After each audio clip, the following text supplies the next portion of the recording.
On this episode of Salt and Siren... It's not a lighthouse, is it? No, that's no lighthouse, honey. It's 17179. Goose Lake. We're getting cold and a little slap happy. From Spring Valley Marina, through some snow on the way to Peoria, to Beardstown, docking at the barges, and all the way to Grafton, which was beautiful, but at flood stage. Awesome. So welcome. We're finally back.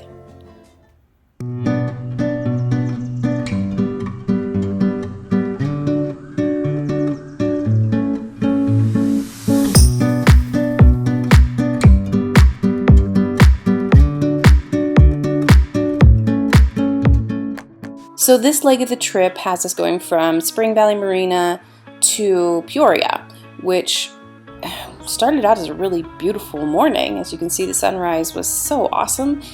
We thought it was going to be a pretty decent day. It was pretty cold for October. Yes, we're running a little late on these videos, apologies. But now you can see a little bit of what we were going through, fighting light a little. The sun came out for a while, so we thought we were in good shape. But it did turn cold. That's coming here in just a moment. Plenty of barge traffic as well, so it was super heavy. Just let me know when you start recording. Get the lighthouse, he says. Get the lighthouse. It's a really big move. Slow down, pleasure boat. You know when they talk about getting really hot in the desert? And you see these mirages? Now, does that happen in the cold? Do you like start hallucinating? Because I'm pretty sure that's what happened to Todd. It's not a lighthouse, is it? No, that's no lighthouse, honey. 17179. Goose Lake. We're getting cold and a little slap happy. Can you see that? You might have to zoom in.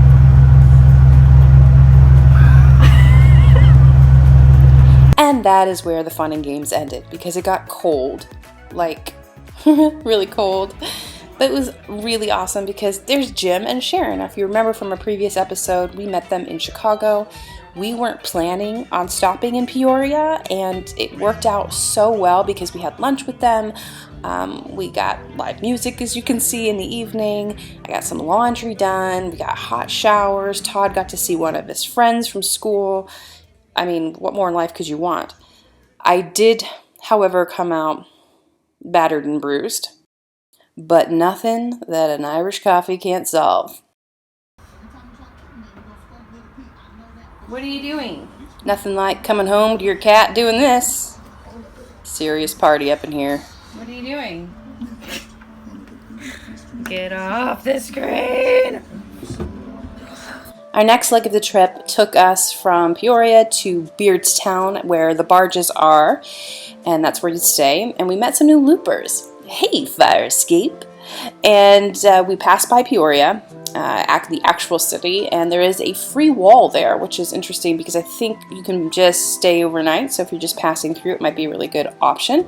But it was a good view, the riverboat, and it was a pretty happening spot. We got really amped up because we knew that there was another lot coming. It was very uneventful. It was a wicket dam, and we had never seen one before, and there you go. That's it. After taking in some of the river views, we did have to stop off for some gas. The rest of our boat buddies kind of kept moving forward, but we just did a quick stop. It's really teeny tiny marina, and the name is totally escaping me at the moment. So if you do know and remember the name, please put it below. But super nice folks there, and it was kind of tight getting in and out of there, but we managed. Passed plenty of barges on the way to the barge where we were going to be staying for the night, which was a whole nother experience, roughing it. But luckily we had Pippi on our side, you know, to keep an eye on things. Alright, so here's the situation with the barges at Beardstown. You just radio in, let them know that you're on your way. They'll find you a spot, no hookups for the evening, but it's alright, no big deal. You're close enough to town, you can go in and grab something to eat. So we left Beardstown, took the river all the way down next to Grafton. It was still pretty cold, but we did have some time to figure out how to get our electronics onto our tablets so we could take that around the boat with us, and we saw some pretty cool sights. Yeah, we'll just split the river here. We'll load on each side. You guys come on through behind us. Copy that, thank you. Always fun to see some interesting stuff on the river happening. And Todd even got a break from time to time, and I took over. I think it did okay. I'm learning. I am definitely not as patient as he is as a captain, but you know, and it's so weird to see me with long hair again. If it wasn't for this young fella right here at Grafton, I'm not sure we would have made it in okay. We ended up getting fueled up before we actually went to our slip in Grafton, and we were almost like over the picnic benches because it was so flooded.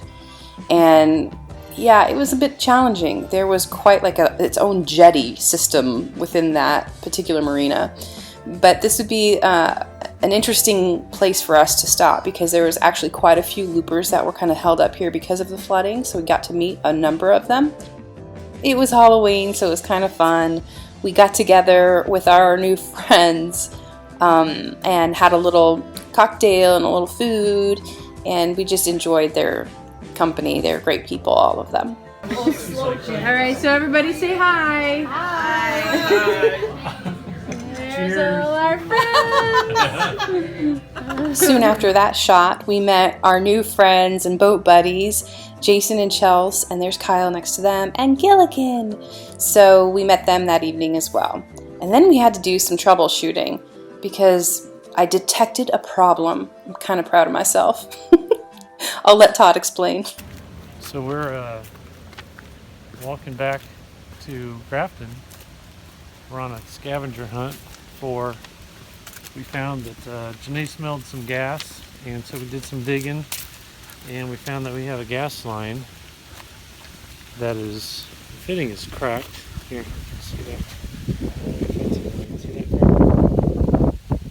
So this old fitting here is cracked, and we're leaking gas. So I brought this with us, but we need this fitting.